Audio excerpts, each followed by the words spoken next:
Good evening, ladies and gentlemen. We are live, fresh off, I think, a shocker at the Hell in the Cell, WWE's Hell in the Cell pay per view. Hit the Ropes Radio here with the Hell in the Cell post show. Demetrius Stokes here with the Caribbean Playboy, Shane Howard. Shane, What's I'm a up? little shocked, man. I'm a little shocked. Hey, um, I don't know that main event. It was good up to the very last moment. It was like 99.999% good. Well, for those that did not see the what just happened, unless you probably saw it, unless you were hiding under a rock or just not watching. In a shocker, Charlotte is the new WWE Raw Women's Champion. I did not expect that to happen, but actually, when you think about it, it makes sense. WWE loves to screw people in their hometowns, but I thought on this one occasion,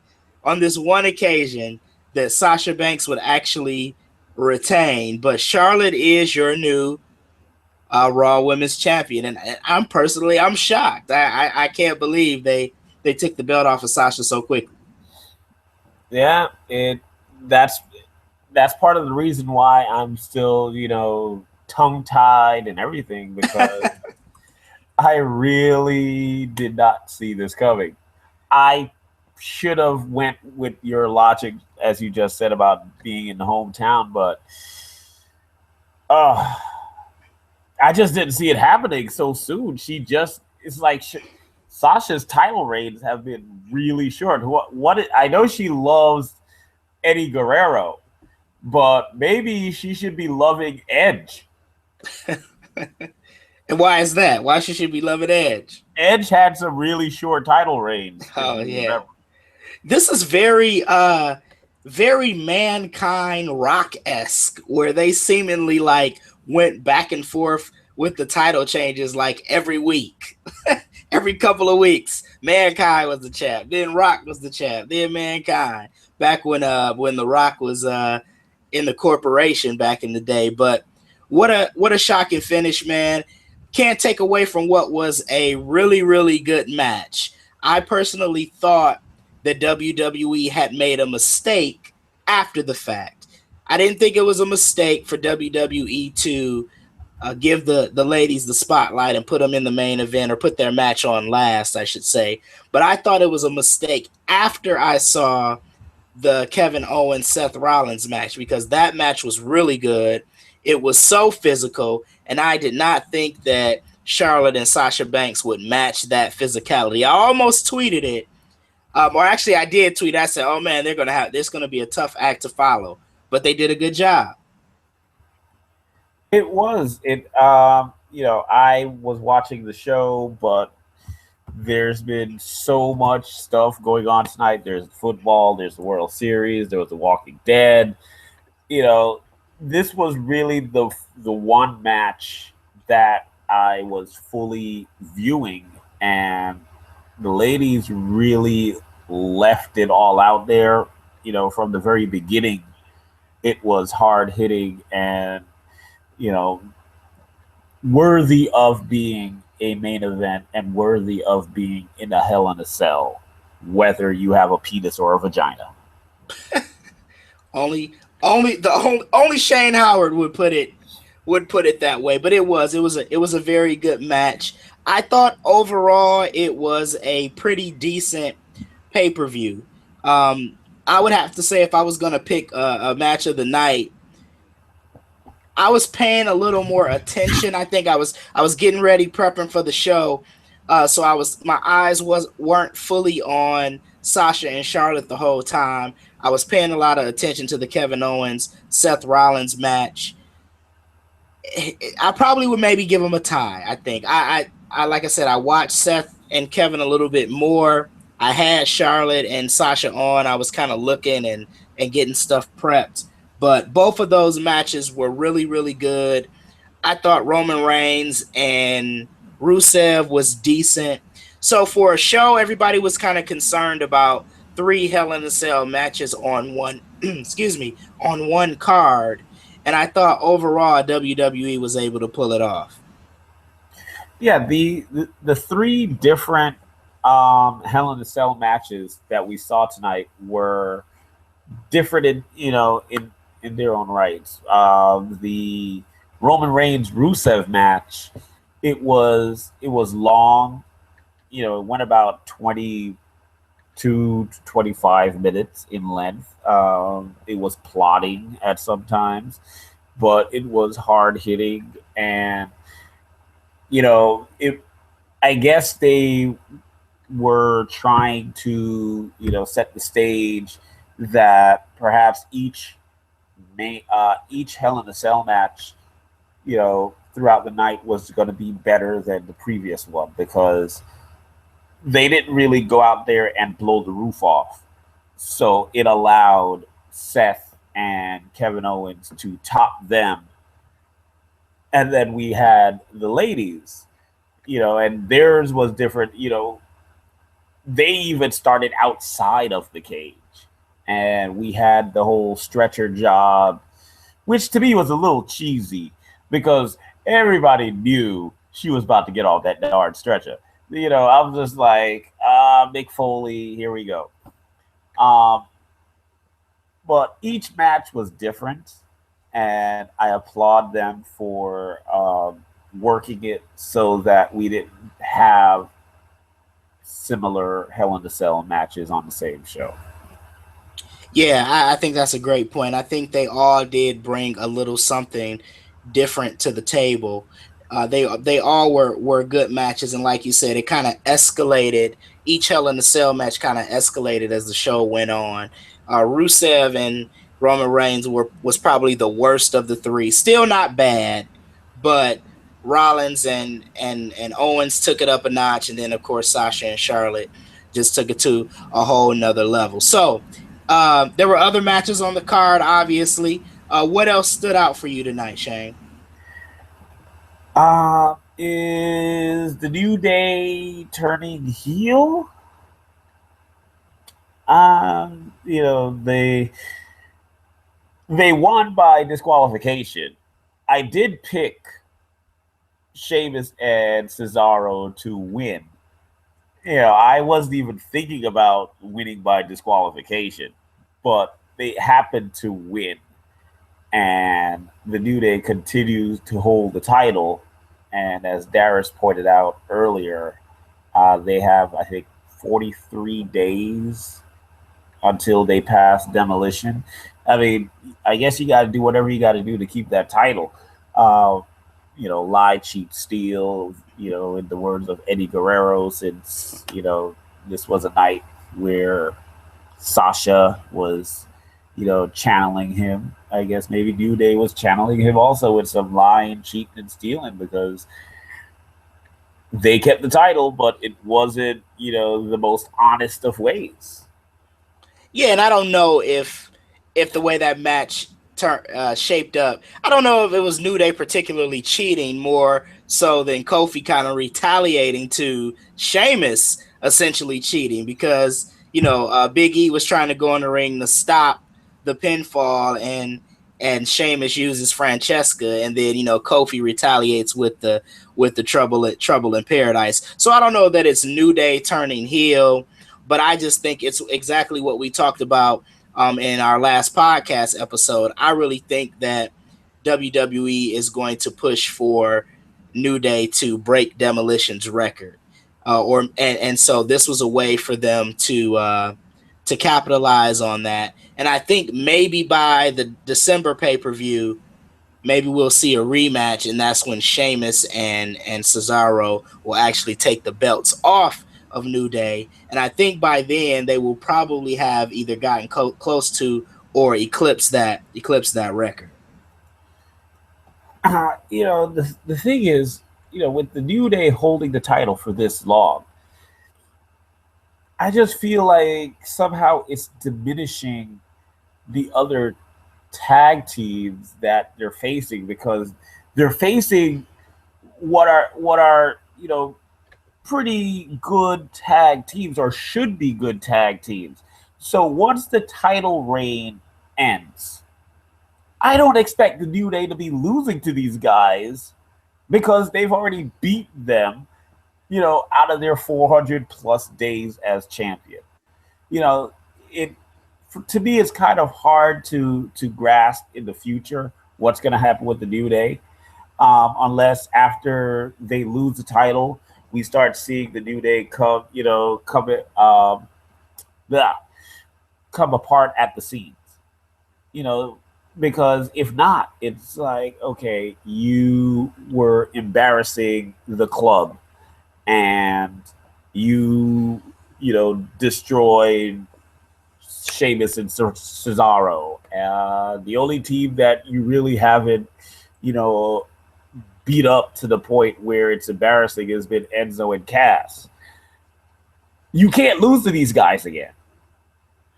Well, you know how the WWE does. They want us to believe as viewers, as fans, that we're idiots and we'll never, look back on these things and be like, wait a minute, New Day just wrecked these guys like 2 months ago. That's how it'll go. That once whoever wins the title, they'll be the top dog and they'll start going over on everybody, and we'll forget about everybody the New Day defeated, or at least that's what the WWE will want us to believe. But I just want to quickly thank those who have joined us for this Hell in the Cell post show. This is the Hit the Ropes radio show, episode 307. Again, the Hell in the Cell recap. Thanks for everybody who's in the chat room, kicking it with us, and everybody who's listening live. Be sure to tune in on Wednesday night, 9 p.m. Eastern time. That is our normal live broadcast day. You'll be able to hear the golden voices of Hit the Ropes Radio. I would say overall for me, man, I would give the pay-per-view a B. I thought on paper coming into the pay-per-view that it was going to be pretty good. I thought the matches were decent. The crowd was really great. I think Boston is always a great crowd, so the crowd was really good. And there wasn't a match really that, I was like, that like bored me or like turned me off. Everything was relatively decent. I guess you're right. The weakest match on the card, I think, was the Bailey. I was gonna say Alexa Bliss, but how dare I say Alexa Bliss when it was Bailey versus Dana Brooke. That was perhaps the weakest match on the card. Everything else was, pretty good, aside for some questionable finishes like the New Day, Sheamus Cesaro, the finish in the main event.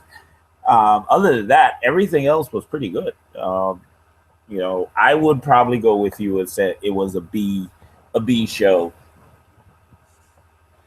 Yeah, man, and I think coming in, I think if we were like really looking at this card, I think obviously Bailey and Dana Brooke were on the card to kind of kill some time and kind of some match filler there. Still not a terrible match, but definitely amongst all of the big matches that was on this card, it probably stood out as being, the weakest, quote unquote. And I mean, I'm not saying that with any disrespect to Bailey or Dana Brooke, who I actually like. I think Dana Brooke is a decent heel. We were having this debate on chat, and I'm sure maybe on the show this week it might be discussed in further detail. But I am not anti Dana Brooke. I know a lot of people don't like her. They don't think she's very skilled in the ring, and admittedly, she has some work to do there. But I think as a heel character, I think that she does a serviceable job on Monday Night Raw. If we were talking about NXT, sure. And serviceable is quite debatable. I mean, you could show up to your job and staple one one thing, you did some kind of service. I wouldn't call you serviceable. You know, she has some work to do. She's not as bad as, let's say, an Apollo Crews, in on the main roster, but she has some work to do. Um, and I'm hoping that Bailey moves on from her because I think this feud isn't doing much for Bailey. Well, yeah, and Hot Dog kind of alluded to it in the chat room. He said he hopes that they move on from Bailey Dana Brooke and go into a Bailey Emma feud. Hot Dog says Dana bores me when she's out there. We got Am I on the Air? Shout out to our good folks at Am I on the Air in the chat room. Says Dana was good on NXT. They ruined her on Raw by being, and I quote, Charlotte's bitch. So yeah, and like you said, I kind of agree with that sentiment. Dana was solid on NXT. I think she's a natural heel. I think the crowd already doesn't like her. She kind of comes out flexing, and she gets a crowd reaction, and that's a lot more than you can say for a lot of women not named Bailey, Charlotte, and Sasha Banks, and Becky Lynch. Not too many get that type of reaction from the crowd, especially on the heel side. I guess Alexa Bliss is kind of building into that, but it's not too many ladies who get a reaction from the crowd outside of those main cogs, if you will, in the women's division. I'm interested to see what happens with Charlotte and I'm kind of jumping from Bailey and Dana Brooke here, but I'm interested to see what happens next with Charlotte and Sasha Banks. Is it over? Does Charlotte move on to another contender? Is it too soon to elevate Bailey to that spot since she just came on the Raw roster? I mean, it's kind of hard to see who else outside of Bailey would get a shot at Charlotte besides Sasha Banks. I mean, there's not a lot of options there. What do you think? Well, I don't think you need to apologize for jumping because if we're talking about Bailey moving on from Dana Brooks, really the only place for her to go right now, based on what we've been seeing on TV, would be for her to somehow get involved with either Sasha or Charlotte. It's probably an easier transition to go to Charlotte since Bailey and Sasha kinda are babyface friends, even though Sasha isn't really like the truest of baby faces. So I think that Sasha gets her rematch clause because she just lost the title, so there's always that. Raw does not have a standalone pay-per-view until December. We have Survivor Series, so maybe we don't even have any women fighting for any championships for Survivor Series because we have, that 5-on-5 match. So I'm hoping it's Bailey somehow. I don't see anybody else because I remember the other show. I'm like, who the heck are the other ladies on the Raw roster? Because all we see is Bailey and Dana and Sasha and Charlotte. Nia Jax has been AWOL, and Alicia Fox. So that's it.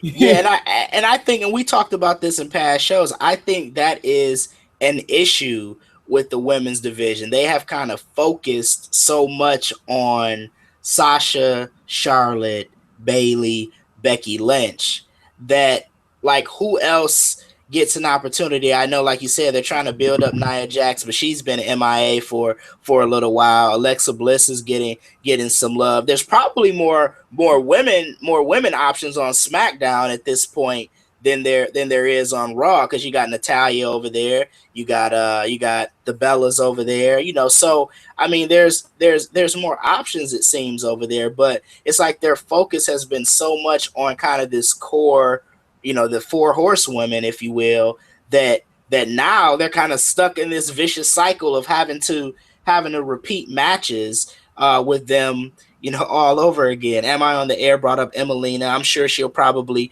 get in the mix. I would love to see Nia Jax get in the mix, but obviously she's a heel. Charlotte is a heel champion right now, so it'll be interesting to see. I think Summer Rae was a joke. I've seen Summer Rae's name float around float around in the chat room, but Is she hurt? honestly, I don't know. I can't say that I keep up with the happenings of Summer Rae that much. She's not that big of a factor for me in the women's division. So I don't know if Summer Rae is injured or not. But that's something to see. You bring up a great point with Survivor Series. I think you're going to see kind of all of these singles, these feuds kind of be put on hold, if you will, and the focus kind of shift on Team Raw, Team SmackDown, everybody kind of banding together to help their respective brand win these matches. So we'll see what happens as the next Raw pay-per-view comes up in December and how these feuds progress and where WWE, or where Raw, I should say, goes from here. But let's shift over to the cruiserweights. Am I on the air? Says shout out to the cruiserweights. They are killing it right now. What were your thoughts on the title match between TJ Perkins and now the new cruiserweight champion, Brian Kendrick? Well, I was hoping that Kendrick would win the title, and the WWE, I guess, listened to my wishes because that came true. Kendrick is playing such a good heel for the fledgling division that I think it makes sense that he's champion. TJ Perkins, he's a nice, clean-cut baby face. He'll probably get more fan support as he's chasing. So I'm for this change of events, and maybe Brian Kendrick can help make the cruiserweight division continue to get fan support, because a lot of times you see the matches going on and you don't hear anything until somebody does something flippy or something dive out of the ring. That's the only time you really get a crowd reaction. Maybe Kendrick can turn this around. But they had a good match, and they've had some good matches together. So kudos to them. I don't know. Does Cedric Alexander step up next, or perhaps Rich Swann? Those have been the two big baby faces other than TJ Perkins. Please God, let it be Cedric Alexander, because I am not a fan of Rich Swann. Maybe it's just the dancing. I mean, he's good in the ring, but the whole gimmick annoys me. You can't handle it. You just can't handle it. I guess I can't. I just literally can't handle it. I was a little underwhelmed, I think, with TJ Perkins, reign as cruiserweight champ. So I think taking the title off of him and putting it on the Brian Kendrick was the right move. TJ is good in the ring. He does his thing. I didn't know a whole lot about him prior to the Cruiserweight Classic, but I do like what he does in the ring. I think he just needs a little more character development along with his in-ring skills, which kind of Brian Kendrick already has. He's good on the mic. He plays the heel well, and then he wrestles well, in the ring. So I think it's a good transition to put the title on him. And then now, like you said, we can see some of the Cedric Alexanders and the Rich Swanns and, whoever else might get in. Hopefully they put Neville in the cruiserweight division. I forget who called for that to happen. I don't know if it was you or Darius, but or Courtney even, but I would like to see Neville thrown in the mix. And we'll see where the cruiserweights go. Because now, like you said, what we just see now is this them coming in. They get a match on Raw. They do a couple spots. People do a couple oohs and ahs, and then they're done. It would be great to see some character development in these guys. Kind of further what they have going on. Most definitely. And these are some really awesome wrestlers. So, I'm all for them getting more character development so that the fans can fall in love with them. Because I've been a Tony Nese fan for a while. You know, I've seen Rich Swann wrestle in a bat on a bat at a gymnasium in front of like 100 people. You know, it's cool to see these guys now on this big screen and everything. And I'm hoping, you know, they get this character development so that they can have a bigger fan following and a bigger crowd reaction when they're tearing it up in the ring. Yeah, of the cruiserweights that have been on Raw and that I've seen, I've probably been most impressed with Tony Nese and Cedric Alexander. So hopefully, you know, they'll get their spotlight in the or spotlight and get their chance to shine in the title picture as we move forward. But once again, thank you guys for joining us for this Hell in the Cell post show. Shane, winners and losers for tonight. Give me one person or situation or circumstance that you would say would be a winner, and give me someone who you think was a loser tonight. Okay. Simple. Um, the winner would be Charlotte and Sasha. There's no way that I can separate the two. Yes, Charlotte is now the champion 3 times, but these two women are winners because they made history and they put on one heck of a good match, regardless of that finish. Stupid table wouldn't break, but it was a really good wrestling match by two women. Scratch that, two wrestlers. So they're my winners. Losers.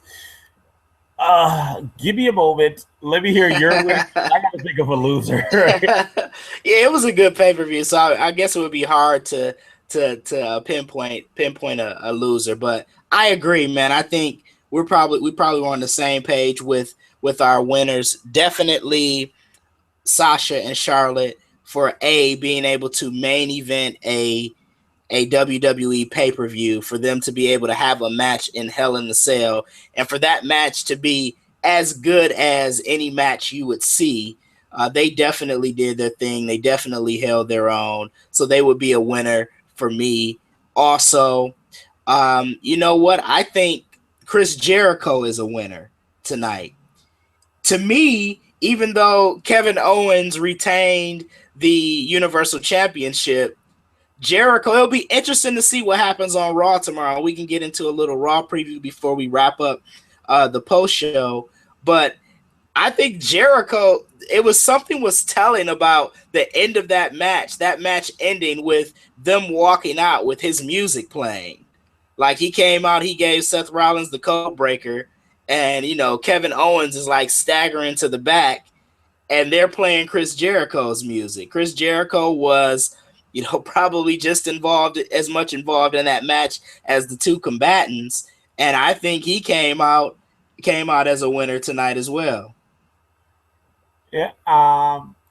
Based on the fact that he gave Rollins that code breaker, does this mean that Jericho and Rollins starts the feud, which means we open Kevin Owens up to somebody else? Yeah, and I guess the question would be who? Who? That's it was so much easier when the brand wasn't split, because you kind of knew, oh, it's Randy Orton, oh, it's John Cena, oh, whatever. But now, it does make things a bit interesting. I would probably say, as far as a loser for tonight, I would probably go with T.J. Perkins as a loser tonight, just because I just thought, like I said earlier, his title reign was a bit underwhelming for me. I don't think he was as over with the fans as maybe he was during the Cruiserweight Classic, because I think that's a different audience. I mean, it's the same audience, but different. I think there's a more you have a more dedicated wrestling fan that watches the Cruiserweight Classic and NXT and things of that nature, and then you kind of have the more casual fan that says, "Oh, I watch Raw every week." So his I think response from the Raw crowd was a lot different than his response even from the Cruiserweight Classic crowd, and I think that's what ultimately led to them putting the strap on the Brian Kendrick. So if I would have to identify a loser, and I use that term very loosely because I do like TJ, but I would probably deem him a loser tonight. I got my loser, and it should have been real simple because this person loses a lot. My loser is Dana Brooke. There you go. The loser. Oh, come on. Wrap it up. Try something new. Go back to patting interviewers on their heads. Yeah, she's a loser. There you go. I mean, hey man, but okay, well, all right. I can respect that. Your opinion. Like I said, I'm the sympathizer here on Hit the Ropes who actually thinks Dana Brooke is all right. So there you have it. So before we wrap up this episode 307 Hell in the Cell post show, Shane, what are you looking for tomorrow on Monday Night Raw? Give me a little Raw preview. What are you hoping to see? Okay, I am glad you asked. Well, first of all, the Raw preview for tonight's show is brought to you by Foley's Earbuds. Tired of those headphones getting tangled in knots? Foley's Earbud will keep you in tune. Not to be confused with iPhone's new AirPods, Foley's Earbud is a single wireless earbud that delivers studio quality clarity, so you'll never miss out on any cheap pops. Foley's Earbuds. Get them on Amazon today. All right, so our Raw preview is probably going to have one, nay, two cruiserweight segments with one match. And we're going to see Charlotte probably having some grand celebration as she, pats herself on the back because she has already 3 title reigns and she's probably going to be the Ric Flair of the women's division, possibly ending up with 16 title reigns. In addition to that, we're probably going to start seeing maybe some continued falling apart from the buddy comedy that is Kevin Owens and Chris Jericho. Bring it back to what you said. Maybe Kevin Owens starts to feel that Chris Jericho's getting a little too big for his britches. I'm the Universal Champion. You're just a guy holding a clipboard. So maybe we start seeing, a little tug of war right there between those two guys.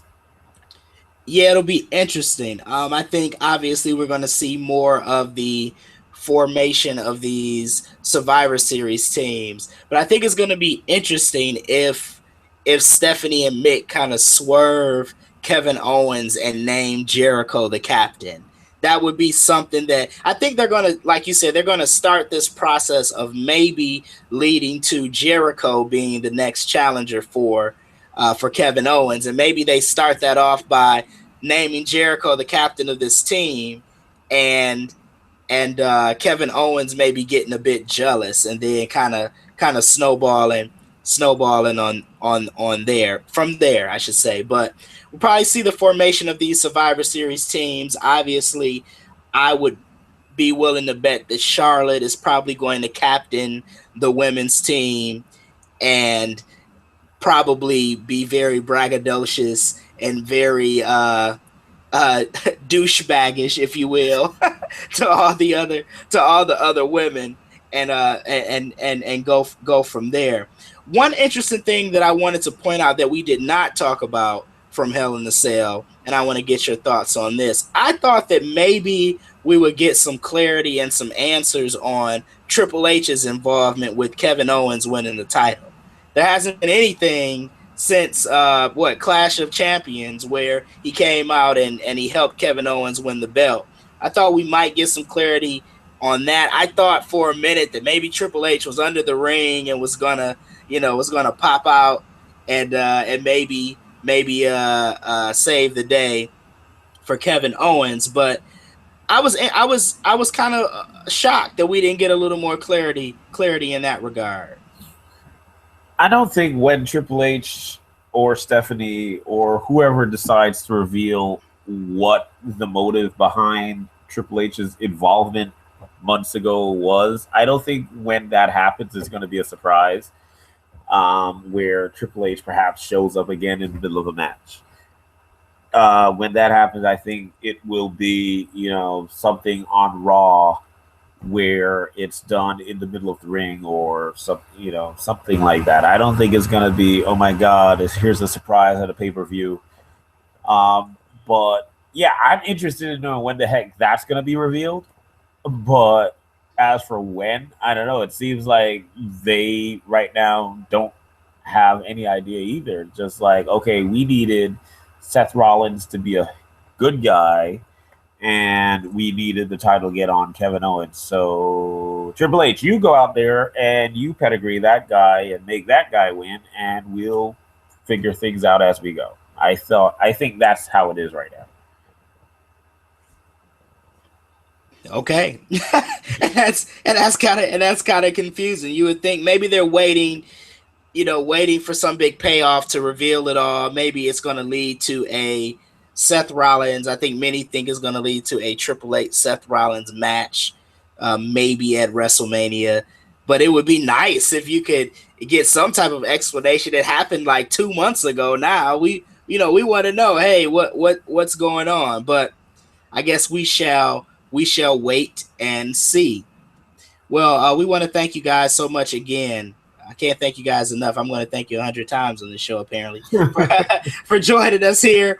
We're going to wrap up this post show, just a brief post show after Hell in the Cell. Be sure to catch us each and every Wednesday night, 9 p.m. Eastern Standard Time, right here on our new website. Right, you can hit us up on YouTube Live, but you can also watch directly on our website at hittheropesradio.com. We have some great articles that have been written by great folks like Shane Howard and Darius Brown, and we've gotten some endorsements. Chris Jericho endorsed Darius's article that he wrote about him, and Shane, talk about your endorsement you just got, because it's from some TNA guy that I've never heard of in my life. So I'm gonna let you talk about that.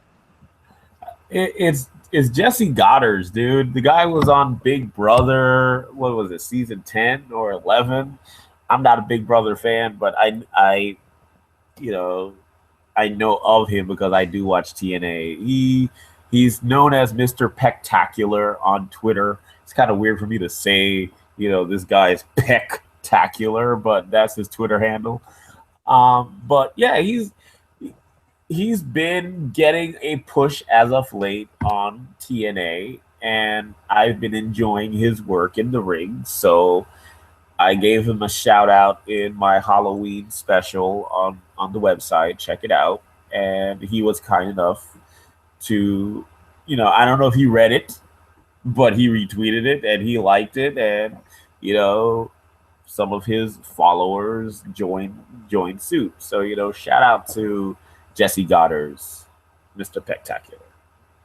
Shane will be the only host of Hit the Ropes Radio that will use the words enjoy and TNA together simultaneously, as he seems to be the resident TNA sympathizer, as he refers to himself as. But yeah, man, be sure to check out hittheropesradio.com. I think there's even some Halloween themed articles on the website as well. We're also looking for writers. So if you are interested in some freelance writing of your opinions about professional wrestling, there's a link on the website where you can sign up to do that.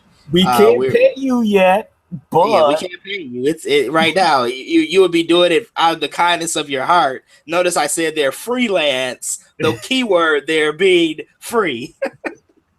But you could win a $50 gift card, if you were joining the pay-per-view prediction league.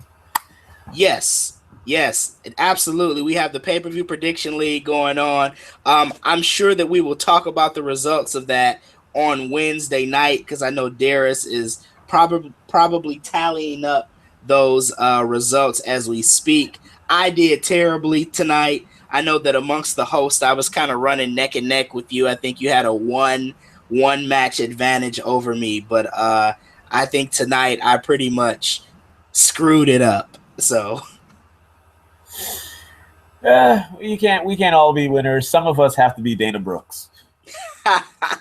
oh God, you and the Dana Brooks shade. I can't take it anymore. I can't take it. We're gonna sign off on that note. Shane with his Dana Brooks shade. Thanks so much for joining us. Be sure to follow us on Twitter at Hit the Ropes if you're not already. Search Hit the Ropes on Facebook. You can find us there. And of course, hittheropesradio.com is the website.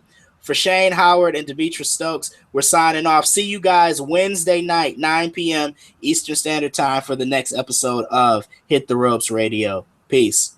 Peace.